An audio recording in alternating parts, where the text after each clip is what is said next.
daripada kalangan tabi'in, tabi'in dan sesiapa yang mengikuti jejak langkah mereka dengan ihsan. Kepada para guru kita, kedua orang tua kita, mari kita niatkan dan kita hadiahkan pada mereka semua Al-Fatihah. A'udzu billahi minasy syaithanir rajim. Bismillahirrahmanirrahim. Alhamdulillahi rabbil alamin. Ar-Rahmanir Rahim. Maliki yaumiddin. Iyyaka na'budu wa iyyaka nasta'in. Ihdinas siratal mustaqim. Siratal ladzina an'amta 'alaihim ghairil maghdubi 'alaihim waladdallin.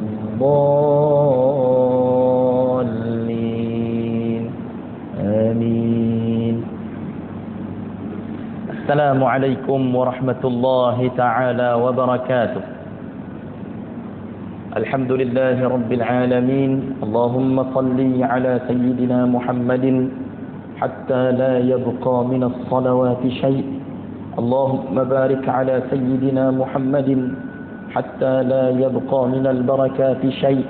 Allahumma wa sallim ala sayyidina Muhammadin hatta la yabqa min as-salami shay'. Allahumma warham sayyidina Muhammadan hatta la tabqa min ar-rahmati shay'. Wa 'indahu mafatihul ghaibi la ya'lamuha illa hu. Wa ya'lamu ma fil barri wal bahri wa ma tasqutu min waraqatin illa ya'lamuha. ولا حبة في ظلمات الأرض ولا رطب ولا يابس إلا في كتاب مبين. اللهم أعنا على ذكرك وشكرك وطاعتك وحسن عبادتك. اللهم اجعلنا من عبادك الصالحين المصلحين المخلصين التوابين المتطهرين المقبولين عندك يا رب العالمين. واجعلنا اللهم من الذين يستمعون القول فيتبعون أحسنه. اللهم أجرنا من النار. اللهم آمين. وصلى الله وسلم عليه والحمد لله رب العالمين. Sahibul Fadilah Tuan Imam Masjid Aisyah Sungai Menghulu Langkawi, tuan-tuan para pimpinan masjid, tuan-tuan, puan-puan, ibu ayah para guru, doktor-doktor, ustaz-ustazah, cikgu-cikgu, tuan-tuan, puan-puan, ibu ayah, muslimin muslimat ahli jemaah Masjid Aisyah. Mudah-mudahan pada pagi 1 Ramadan Allah Subhanahu wa taala sudi untuk memandang kita semua dengan pandangan belas kasihannya. Lalu Allah menurunkan rahmat serta keampunannya kepada kita semua. Amin. Nombor 1, mari kita niat i'tikaf tuan-puan. Nawaitu al-i'tikaf fi hadzal masjid sunnatan lillahi ta'ala. Sahaja aku beriktikaf dalam masjid ini sunnah kerana Allah Ta'ala.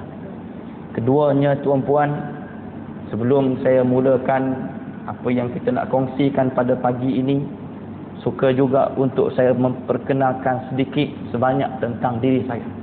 Nama saya Muhammad bin Sheikh Yusuf. Ayah saya ada dengan tuan-puan tiap-tiap bulan, hujung bulan di Masjid Aisyah ni. Alhamdulillah, saya pernah berada di Langkawi 2-3 tahun macam tu lah. Tuan Imam ni, saya panggil Pak Cik Man dekat dia. Daripada kecil lagi memang saya panggil Pak Cik Man. Isterinya Mak Cik Nak. Mudah-mudahan Allah memanjangkan umur mereka berdua dalam kesejahteraan. Amin. Tuan-puan, saya berkelulusan daripada Universiti Al-Azhar dalam bidang syariah Islamiyah. Alhamdulillah, telah pun mempunyai tauliah daripada Jabatan Mufti Negeri Kedah. Sekarang ni tuan-puan, saya bertugas di Al-Ustaz. Tetapi isteri saya, dia dapat posting di College Vocational Langkawi ni, kat sini ni. Ceritanya begitulah. Jadi saya main ni ada dengan ayah mertua saya, dengan ibu mertua saya, dengan adik ipar saya. Alhamdulillah. Tuan-puan tolong doa lah kan. Pasal saya tak boleh tukar lagi, saya masih lagi di Al-Ustaz. Isteri saya tu dapat posting jauh pula tu, Seberang Daud, Langkawi kan. Dia pula posting tu dalam keadaan dia mengandung 8 bulan. Kan. Yang tu yang bertambah risau tu. Tuan-puan tolong doalah. Mudah-mudahan urusan kami sekeluarga dipermudahkan dan urusan kita semua. Amin.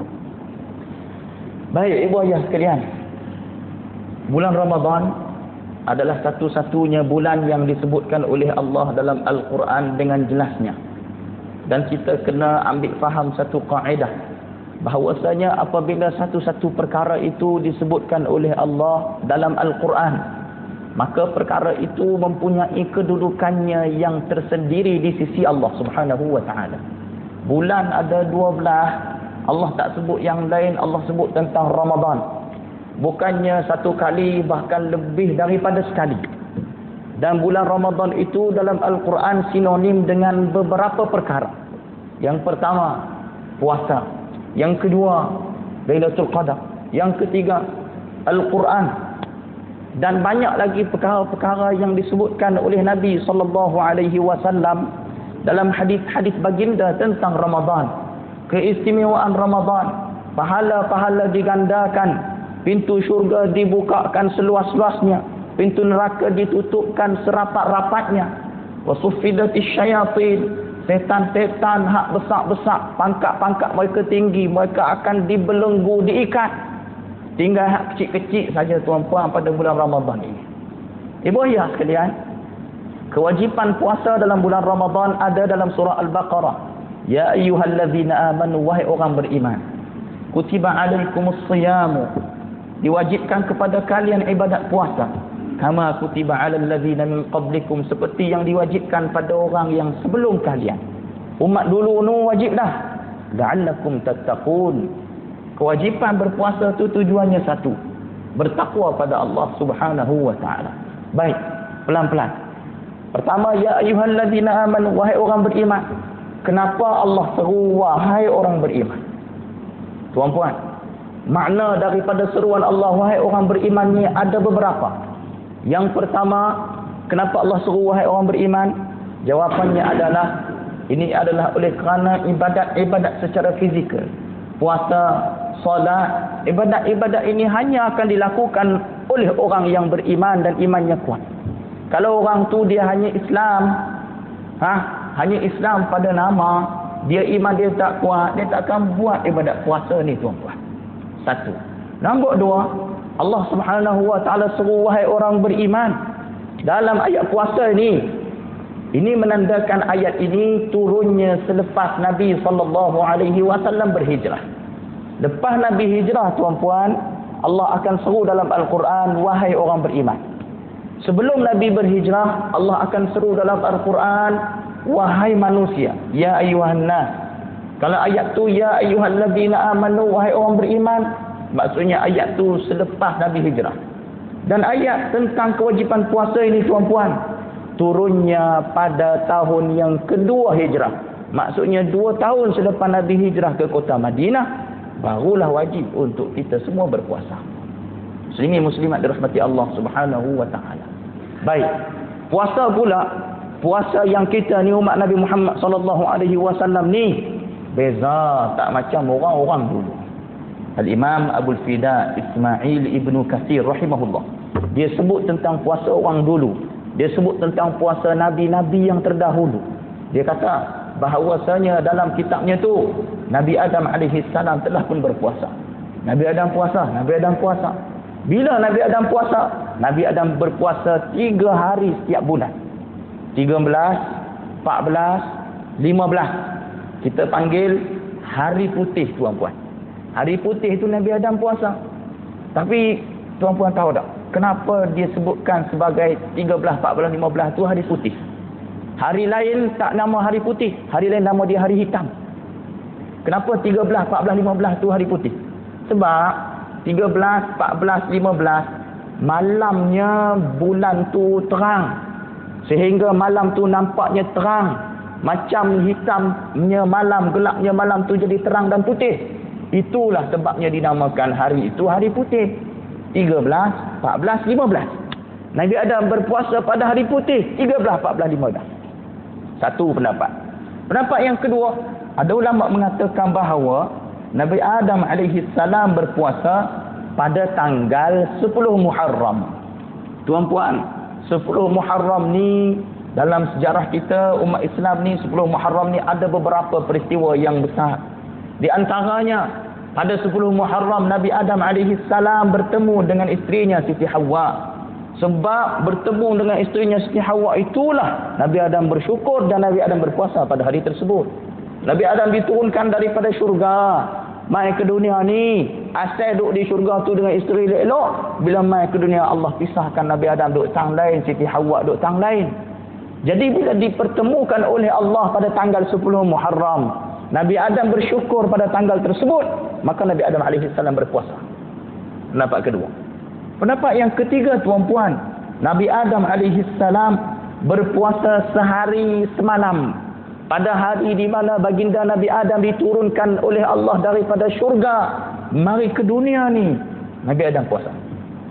Pendapat yang keempat, ada ulama mengatakan bahawa Nabi Adam alaihi salam baginda berpuasa 40 hari 40 malam dalam masa 1 tahun.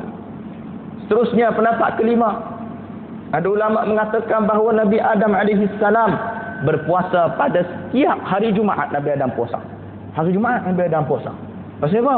Pasal hari Jumaat Nabi Adam diciptakan, hari Jumaat Nabi Adam diturunkan daripada syurga, hari Jumaat Nabi Adam diterima taubatnya oleh Allah Subhanahu wa taala.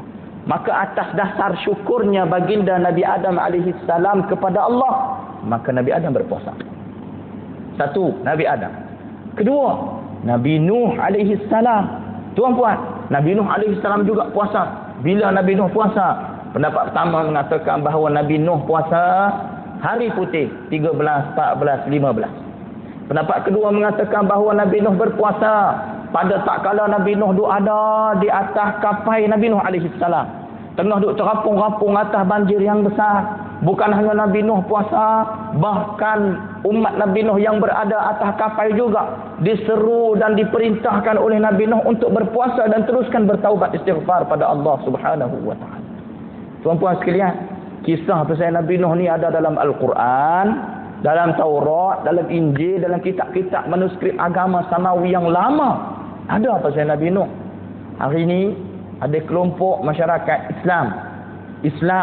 Mereka tak percaya pasal cerita Nabi Nuh alaihi salam dilanda banjir besar satu ketika dahulu. Tuan-puan, Nabi Nuh ni dia bapa manusia yang kedua. Bapa manusia pertama Nabi Adam. Nabi Nuh bapa manusia nombor 2. Pasal apa digelar begitu? Sebab waktu zaman Nabi Nuh alaihi salam tak ada yang terselamat daripada keturunan manusia. Yang ada atas muka bumi ni melainkan yang dalam kapal Nabi Nuh tu saja. Yang lain tak ada, mati belaka. Hak hidup ada dalam kapal Nabi Nuh saja. Sebahagian orang-orang Islam yang otak dia sengit hari ni, dia tak percaya cerita Nabi Nuh. Dia kata apa tuan-puan? Dia kata mustahil, macam mana Nabi Nuh boleh duduk atas kapal macam tu? Dia nak makan apa? Dia bawa apa? Dia makan apa dalam tu? Kemudian katanya bahawasanya Nabi Nuh atas kapal tu ada menatang tu. Menatang ada, kemudian manusia. Menatang semua ada dalam tu lah. Mustahil dia kata. Pasal apa? Pasal ialah beruang koala duk ada kat Australia. Kan? Ular sawah hak Sumatera tu duk ada dekat belah-belah Nusantara ni. Kemudian singa belah Afrika duk ada belah Afrika. Celah mana Nabi Nuh dan nak pergi ambil koala beruang tu dekat Australia. Mai belah Afrika, mai belah Nusantara. Celah mana dia kata? Dia pula tolong fikir dekat Nabi Nuh. Nabi Nuh dah wafat lama dah. Tuan-puan sekalian, ada manusia sedemikian rupa. Jadi Nabi Nuh puasa, Nabi Nuh juga berpuasa. Yang ketiga, Nabi Daud puasa. Puasa Nabi Daud ni tuan-tuan ada dalam syariat Nabi Muhammad. Bahkan puasa Nabi Daud dianggap puasa yang paling baik, puasa sunat. Puasa Nabi Daud ni dahsyat. Pasal Nabi Daud dia puasa setengah tahun. Tengah tahun dia puasa. Dia buat lagu mana? Nabi Daud dia puasa hari ni, esok dia buka. Lusa dia puasa, tulat dia buka. Dia buat senang-senang lagu tu. Nabi Daud juga berpuasa. 3. Yang keempat, Nabi Ibrahim alaihi salam. Nabi Ibrahim puasa. Bila Nabi Ibrahim puasa? Nabi Ibrahim berpuasa pada tak kala menerima wahyu daripada Allah, dan Nabi Ibrahim ada suhufnya yang tersedia. Suhuf ni macam kalau kita umat Nabi Muhammad ada Al-Quran, Nabi Ibrahim juga ada kitab dia sendiri. Waktu terima wahyu tu Nabi Ibrahim puasa. Bila ayah puasa, anak juga puasa. Siapa? Nabi Ismail. Nabi Ismail ikut ayah. Nabi Ismail dia ikut Nabi Ibrahim, dia puasa. Isteri Nabi Ibrahim juga puasa. Siti Sarah. Anak Nabi Ibrahim, Nabi Ishaq juga puasa. Cucu Nabi Ibrahim, Nabi Yaqub juga puasa. Dan seterusnya tuan-puan, Nabi Yusuf juga berpuasa. Pada tak kala Nabi Yusuf dalam penjara, baginda berpuasa. Pada tak kala Nabi Yusuf sedang menjawat jawatan sebagai menteri hal ehwal ekonomi Mesir, Nabi Yusuf juga berpuasa. Nabi Yunus, baginda Nabi Yunus juga berpuasa. Pada tak kala baginda Nabi Yunus berada di dalam perut ikan Nun, Nabi Yunus puasa. La ilaha illa anta subhanaka inni kuntu minadh zalimin. Nabi Yunus untuk baca Allah suruh Nun muntah. Bila Nun muntah, Nun ikan Nun itu telah pun muntah di tebing di pantai itu tuan-puan. Nabi Nuh jumpa ada labu, Nabi Nuh makan labu tu sebagai buka puasa. Nabi Nuh pula, Nabi Yunus makan labu tu sebagai buka puasa dia alaihi salam. Jadi Nabi-Nabi terdahulu puasa. Nabi Ayub, pada tak kala baginda Nabi Ayub diuji oleh Allah, Nabi Ayub juga berpuasa. Dan begitulah puasa umat yang terdahulu berdasarkan dalam kitab tafsir Ibn Katsir oleh Imam Ibn Katsir. Satu. Nombor dua, kalau tuan-puan buka kitab Al-Qurtubi, Al-Jami' li Ahkamil Quran Al-Qurtubi, Imam Qurtubi dia cerita tentang orang Yahudi puasa macam mana. Perangai orang Yahudi. Tuan-puan, orang Yahudi ni daripada dulu sampai lah ni depa jahat. Dalam kitab Qurtubi, Imam Qurtubi dia cerita, orang Yahudi ni wajib puasa. Allah suruh depa puasa. Zaman Nabi Musa alaihi salam, Nabi Musa, kemudian Nabi Isa, kemudian Nabi Muhammad. Nabi Musa mai dululah. Zaman Nabi Musa wajib puasa. Berapa hari? Depa wajib puasa 40 hari. Zaman Nabi Musa wajib puasa 40 hari. Kemudian bila mai Nabi Isa alaihi salam, zaman Nabi Isa diwajibkan berpuasa berapa hari? 50 hari. Tambah 10 tu. 40 hari zaman Nabi Musa, 50 hari zaman Nabi Isa. Tuan-puan, umat yang dulu tak macam umat hari ni. Umat Nabi Musa, umat Nabi Isa tak sebaik umat Nabi Muhammad sallallahu alaihi wasallam. Kita ni Nabi kita mai paling akhir, tapi Nabi kita jadi ketua. Kita ni umat ni, kita ni lah umat yang paling akhir, tapi kita dululah yang akan masuk dalam syurga berbanding umat-umat yang lain. Kita ni lebih baik daripada umat dulu. Sebab apa? Sebab kita boleh beriman dengan Nabi sallallahu alaihi wasallam dalam keadaan kita tak tengok pun Nabi sallallahu alaihi wasallam. Nabi Musa tuan-puan, kita tahu mukjizat Nabi Musa. Nabi Musa ada tongkat, bila kena ligan dengan Firaun, dia dengan baginda Nabi Musa dengan pengikut dia sampai dekat tepan laut, Jibril main, dia suruh katok laut tu. Bila katok tu sah, jadi highway ya. Jadi highway laut tu kan. Dan Nabi Musa AS merentasi laut tersebut. Belah kanan ada ikan jos, ada sotong korita, ada pari. Tapi dinding tak ada cermin. Dia pegang gaduh Underwater World. Sekepala RM40 tu. Underwater World. Tuan-puan, tak gaduh. Nabi Musa AS punya mukjizat. Sampai kat hujung, Firaun baru duduk tengah. Allah cantumkan laut tersebut. Tu kita tahu. Tapi tuan-puan tahu tak? Lepas peristiwa tu, umat Nabi Musa ni punyalah teruk. Mereka ni dah diselamatkan oleh Allah. Allah dah bagi dah keselamatan, kesejahteraan pada mereka. Allah dah matikan Firaun. Firaun ni musuh nombor satu Allah dan musuh nombor satu Nabi Musa alaihi salam. Firaun dah mati. Pun begitu umat Nabi Musa minta lagi kat Nabi Musa. Lepas Firaun mati, dia pun minta. Dia kata apa? Musa, tukar Tuhan dekat kami. Kami nak Tuhan lain. Tu lepas Allah selamatkan daripada Firaun. Nabi Musa duduk ada depan mata. Dia pun tengok mukjizat Nabi Musa. Tu. Satu. Nabi Isa alaihi salam. Nabi Isa apa mukjizat dia? Mukjizat Nabi Isa menyembuhkan penyakit. Siapa ada kudi apa pergi kat Nabi Isa pegang, hilang kudi. Pernah satu ketika Nabi Isa alaihi salam jalan di tengah-tengah. Jalan tu ada kubur. Nabi Isa tunjuk kat kubur. Mangkit. Kawan tu mangkit. Mukjizat Nabi Isa membangunkan orang yang mati. Menghidupkan orang yang mati. Boleh. Umat Nabi Isa alaihi salam tengok apa yang dilakukan oleh Nabi Isa. Mukjizat-mukjizat yang dibentangkan, dikurniakan, dianugerahkan oleh Allah pada Nabi Isa. Pun begitu. Mereka pergi sembah Nabi Isa. Nabi Isa main dakwah suruh sembah Allah. Mereka sembah Nabi Isa. Teruk tak? Teruk. Kita umat Nabi Muhammad SAW 1400 tahun dengan Nabi SAW. Punya jauh jangka masa kita dengan Nabi SAW. kita beriman dengan Nabi, kita pakai pakaian Nabi, kita makan makanan apa yang Nabi suka, kita buat apa yang Nabi SAW suruh, kita tinggal apa Nabi SAW larang. Dalam doa kita sebut tentang Nabi, dalam ceramah kita sebut tentang Nabi, dalam doa kita salawat pada Nabi sallallahu alaihi wasallam, dalam sembahyang tiap-tiap hari salawat pada Nabi SAW, sela daripada tarawih salawat pada Nabi SAW. Minta pula dalam doa nak tengok Nabi SAW, belajar tentang Nabi, sebut tentang Nabi, ingat pada Nabi, cinta dekat Nabi, rindu dekat Nabi. Padahal tak pernah tengok Nabi. Kita lagi baik daripada umat dulu, tuan-tuan. Ibu ayah sekalian, melampaunya orang Yahudi. Imam Qurtubi sebut dalam kitab dia, depa ni kena puasa, umat Nabi Musa kena puasa 40 hari, umat Nabi Isa kena puasa 50 hari. Bila kena puasa tahun tu, depa akan tengok dulu. Kena tahun ni, depa kata tahun ni puasa musim panas. Bila puasa musim panas, depa tak mau puasa.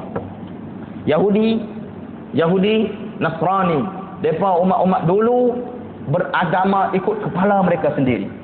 Tak ikut Allah Subhanahu wa taala, tak ikut Rasul yang diutuskan kepada mereka. Beribadat ikut kepala. Allah suruh puasa tahun ni 40 hari. Depa tengok dulu, 40 hari ni kena musim panas tu, tunda. Mereka sendiri menunda puasa yang wajib pada mereka. Tunda. Bila mereka mau? Puasa nantilah, tunggu musim bunga baru puasa.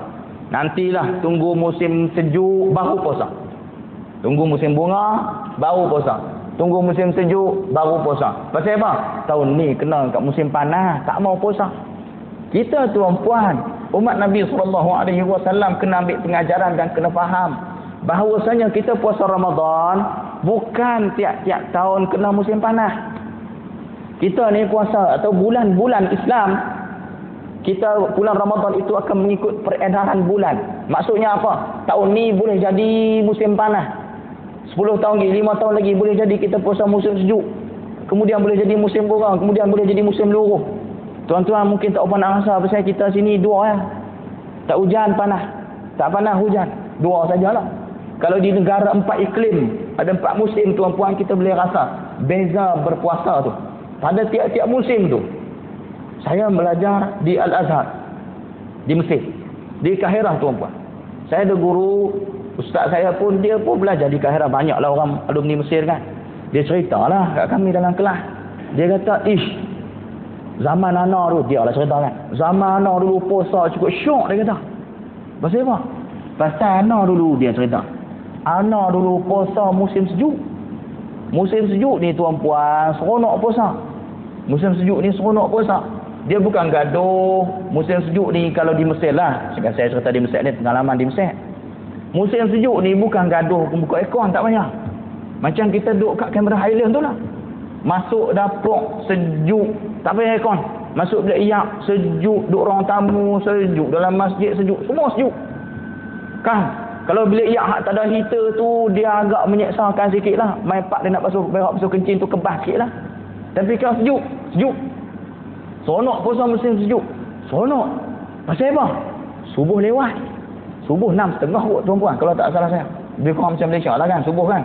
Dia punya waktu subuh dia tu. Waktu subuh dia. Waktu maghrib dia pukul 5. Pukul 5 maghrib lah. Kalau musim sejuk lah. Pukul 6 pagi subuh. Pukul 5 petang lagi maghrib. Siang tu dia jadi pendek. Dah siang tu pendek.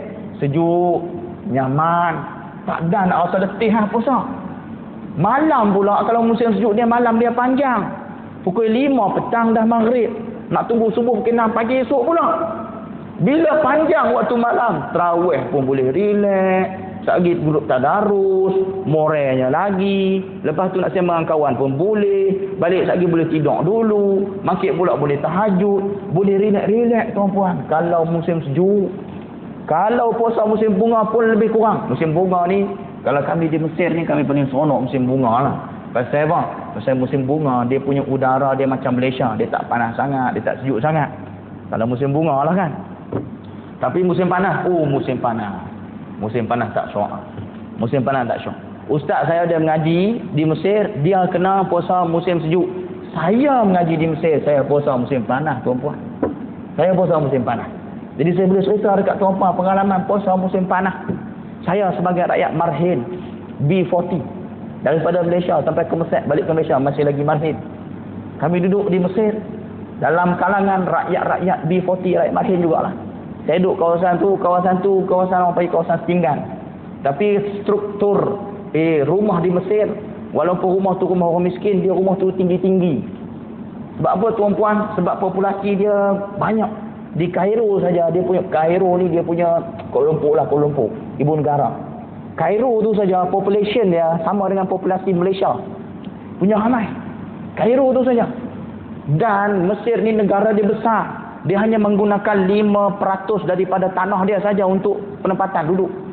Hak lain, 95% gurun Sahara. 5% saja dia guna tanah dia.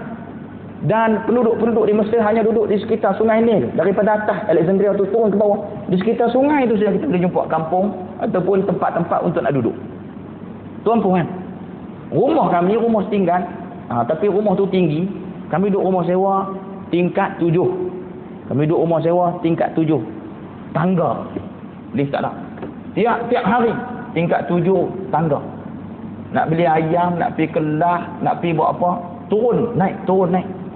Saya kira-kira dulu di Mesir ni, kaki saya ni kira muscle lah. Kaki saya kira kuat lah. 7, tingkat 7 naik tangga. Rumah tinggi ni ada kelebihan, ada kekurangan lah. Apa kelebihan dia? Kalau musim sejuk, dia sejuk. Pasal apa? Tak ada bangunan yang menghalang. Angin tu mah dia sejuk kan. Tapi kalau kena musim panas, dia paling panas sekali. Pasal angin panas pun ada. Bahang tu. Dia bila Mesir ni sejuk, dia sejuk kering. Panas dia panas kering. Ni, habis ni kecoh ni. Mulut kau, kaki ni. Kita punya kulit semua akan jadi kering, akan berdarah. Tuan-puan dirahmati Allah Subhanahu wa taala. Rumah di sana, rumah saya lah. Rumah sewa tu, dia struktur rumah tu petak. Bumbung dia bukan bumbung macam rumah orang Melayu macam ni. Kan? Rumah sana petak gitu. Bumbung tak ada, cuma simen tu sajalah. Bata, ikat bata tu simen tu saja. Bila matahari kena tu, Allah, panas nak mampus. Kami pula puasa 45 darjah Celsius. Puasa 45 darjah Celsius puasa. Duduk rumah tingkat 7 tu tuan-puan, 45. Buang baju panas, pakai baju panas, tak tahu nak buat apa lah. Panas sungguh. Rakyat marhin ni kon bergadang. Pi dapur panas, dalam bilik panas, pegang dinding panas, pegang bantai panas, pegang lantai panas, pegang buku panas. Panas belakang. Pegang kawan panas kita. Panas semua. Kira-kira tu tuan-puan, panas sungguh. Yang sejuk ni satu je. Bilik yak. Bilik yak je sejuk. Tuan-tuan tahu tak kenapa bilik yak sejuk? Pasal lantai bilik yak tu kita bagi basah dengan air. Pernah satu ketika Al-Azhar kami periksa, bila tengah periksa tu, dia pakcik-pakcik pekerja am suruh berhenti. Berhenti sat. Oh, berhenti, tengah periksa. Buat apa? Kami periksa musim panas. Depa ambil air 2-3 timba, depa ceruk. Kok dewan periksa, ceruk. Basah lantai tu. Kita ni akan pasal apa dia buat lagu ni. Rupa-rupanya basahnya lantai itu akan menyebabkan suhu tu turun. Suhu tu dia turun. Jadi dia tak panas sangatlah tuan-puan. Oleh kerana itulah hanya di bilik ayak sajalah yang tempatnya sejuk. Yang ni semua panas tuan-puan. Bila panas ni kira basuh baju cukup mudah, 5 minit kering. Saya pakai kain pelikat dalam rumah, kain pelikat, kain baju pagoda hak nipis warna putih tu. Kalau nak sejuk, masuk bilik yak. Kawan-kawan kata, masuk bilik yak, kemudian ambil baju tu bagi basah. Basah. Lepas tu, jangan duk perah daripada atas. Pakai. Jadi, pakai tu basah-basah lah. Keluar bilik yak, basah-basah tu. 5 minit tuan-puan, kering. Punya panas puasa di Mesir. Tu pun dah. Kita ni, umat manusia, umat Melayu kan, mai daripada Malaysia cukup jauh. Kita nak baca Quran pun kena mengaji bahasa Arab dulu. Orang Arab ada yang tak puasa tuan-puan. Macam kita. Tapi kita ni elok lagi pasal kita ada geng plastik hitam. Geng plastik hitam ni dia buka puasa senyap-senyap kan. Dia beli buku plastik hitam tu balik makan ke rumah. Arab saya tengok depan mata makan depan-depan buta macam tu lah. Hang puasa tak puasa? Saya pernah pergi waktu Ramadan, pergi ke makam Al-Imam Syafi'i rahimahullah. Makam Syafi'i ini dia ada kompleks. Situ kubur ulama-ulama wali-wali ramai lah. Imam Suyuti, Imam Tahawi, Sayyidatina Aisyah, cicit Nabi SAW. Kemudian ada Imam Waqi' bin Jarrah, ada Ibnu Hajar Asqalani, ada Imam Syafi'i sendiri. Oh, situ wali-wali lah ramai situ. Bila kita nak masuk kompleks makam tu atau kuburan tu, depan tu ada pasar tuan-puan, ada pasar. Nak masuk tu kena lalu market dulu, pagi-pagi. Kita pun pergi pagi-pagi. Pagi. Pergi pagi ni. Depan tu Imam Syafi'i, di sini ni pasar. Pasar tu dia bukanlah jual pasar malam, dia bukan jual makanan. Tak. Dia jual macam pasar karat tu tuan-puan. Kan? Jual macam-macam situ. Burung pun ada, dok pasiak pun ada. Kan, spare-part kereta pun ada. Banyaklah kan pasar tu. Allahu Akbar. Masuk depan tu Imam Syafi'i. Ni depan tu Imam Syafi'i. Kat sini ni orang tak puasa. Depa jual jus mangga pagi-pagi buta. Jus mangga tuan-puan. Kita hak tengok ni, ya Allahu Akbar. Jus mangga bukan hak cayak dalam kotak tu. Jus mangga dia buat sendiri. Jus mangga ni hak perah ni tu. Hak cayak tu. Hak turun minum tu tuan-puan, dia turun tu lambat. Kita duduk depan dia, Allahu Akbar. Puasa ni musim panas. Inna lillahi wa inna ilaihi raji'un. Kira-kira tu tuan-puan, kalau musim panas memang tak apa nak syok lah. Puasa tu memang tak syok. Tapi setiap daripada kesusahan Allah akan memberikan ganjaran. Kita umat Nabi Muhammad sallallahu alaihi wasallam, kita lebih baik daripada umat dulu.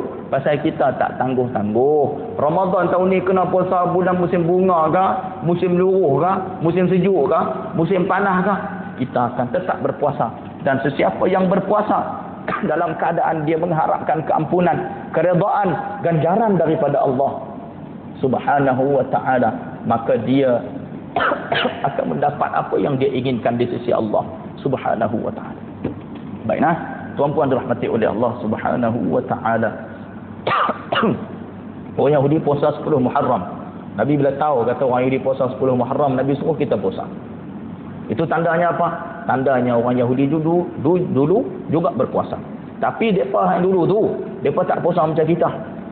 Kita puasa Ramadan, kita dapat banyak ganjaran di sisi Allah. Kita dapat banyak pahala. Allah Subhanahu wa ta'ala banyak bagi kemudahan pada umat Nabi Muhammad sallallahu alaihi wasallam, tak macam umat-umat yang terdahulu. Wallahu subhanahu wa ta'ala a'la wa a'lam. Tuan-puan, saya ada bahan cerita pasal puasa. Saya sedialah bahan saya ni. Duk ada sampai 4 jam bahan ni. Kalau nak cakap boleh 4 jam. Tapi panjang sangatlah kan. Cukuplah dulu kita pagi satu Ramadan ni. Tuan-puan duduk elok sedap. Saya cakap ayam tak ada. Nak minta ayam tak boleh. Allah subhanahu wa ta'ala a'la wa a'lam. Tolong doa bagi pihak kami. Tolong doa juga mudah-mudahan kita semua dalam keadaan baik, sejahtera. Mudah-mudahan Ramadan pada tahun ini menjadi Ramadan yang terbaik bagi kita semua. Bismillahirrahmanirrahim. Alhamdulillahirabbil alamin. Allahumma salli ala sayyidina Muhammadin wa ala alihi wa sahbihi ajma'in. Allahumma 'allimna ma yanfa'una wanfa'na bima 'allamtana wa zidna 'ilma. Allahumma faqihna fid din wa 'allimna at-ta'wil wahdina ila siratikal mustaqim. مع الذين أنعمت عليهم من النبيين والصديقين والشهداء والصالحين وحسن أولئك رفيقا يا أرحم الراحمين. اللهم ربنا أتمم لنا نورنا واغفر لنا ذنوبنا وكفر عنا سيئاتنا وتوفنا مع الأبرار. ربنا آتنا في الدنيا حسنة وفي الآخرة حسنة وقنا عذاب النار. وصلى الله على سيدنا محمد وعلى آله وصحبه وبارك وسلم. سبحان ربك رب العزة عما يصفون وسلام على المرسلين والحمد لله رب العالمين. سبحانك اللهم وبحمدك أشهد أن لا إله إلا أنت أستغفرك وأتوب إليك. بسم الله الرحمن الرحيم. والعصر إن الإنسان لفي خسر إلا الذين آمنوا وعملوا الصالحات تواصوا بالحق وتواصوا بالصبر. Yang baik itu semua daripada Allah. Salah silap adalah kelemahan diri saya sendiri. Saya minta ampun, minta maaf. Saya budak baru belajar tuan-puan. Kalau ada salah, tolong nasihat, tolong tegur, tolong tunjuk ajar. Wassalamualaikum warahmatullahi ta'ala wabarakatuh.